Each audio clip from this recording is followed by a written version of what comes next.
Hi అండి.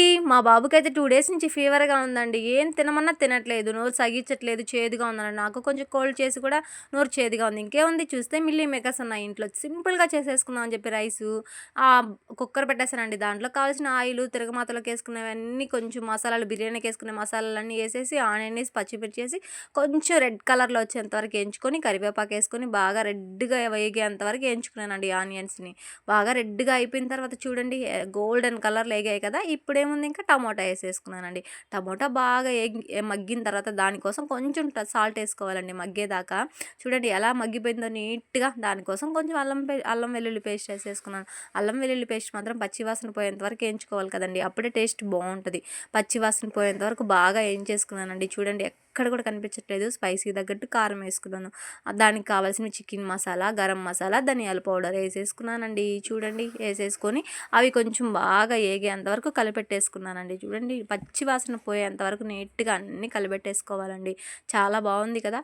అప్పుడప్పుడు ఇలా చేసుకొని తింటే స్పైసీగా బావుంటది. ఇంట్లో చూస్తే ఒక్క క్యారెట్ ఉన్నింది. క్యారెట్ కూడా ఏసేసుకున్నాను. దాని తర్వాత మిల్లీ మేకర్స్‌ని హాట్ వాటర్‌లో కొంచెంసేపు నాననిచ్చి పిండి గట్టిగా పక్కన పెట్టేసుకోవాలండి. అవి కూడా కాసేపు దాంట్లో ఏసేసి బాగా మగ్గనిచ్చి 5 మినిట్స్ మగ్గనిచ్చి ఇంకా కడిగి పెట్టుకున్న నానేసి పెట్టుకున్న బియ్యాన్ని దాంట్లో ఏసేసానండి.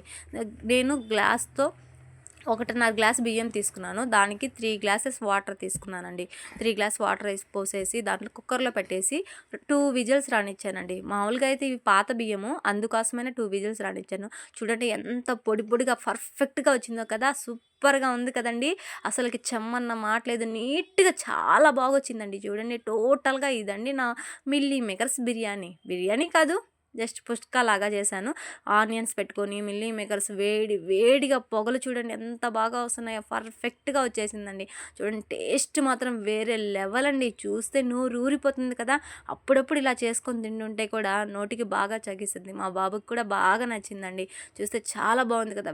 వేడిగా పొగలొస్తున్నాయండి. నాన్ వెజ్ అయితే చేయలేదు. పిల్లలకి ఫీవర్ కదా! అందుకని దీంట్లోకి ఏం నాన్ వెజ్ చేయలేదు. నా వీడియోస్ నచ్చితే లైక్ చేయండి, ఫాలో చేయండి, సబ్స్క్రైబ్ చేసుకోండి, సపోర్ట్ చేయండి. కొత్తగా స్టార్ట్ చేశాను కదా! ప్లీజ్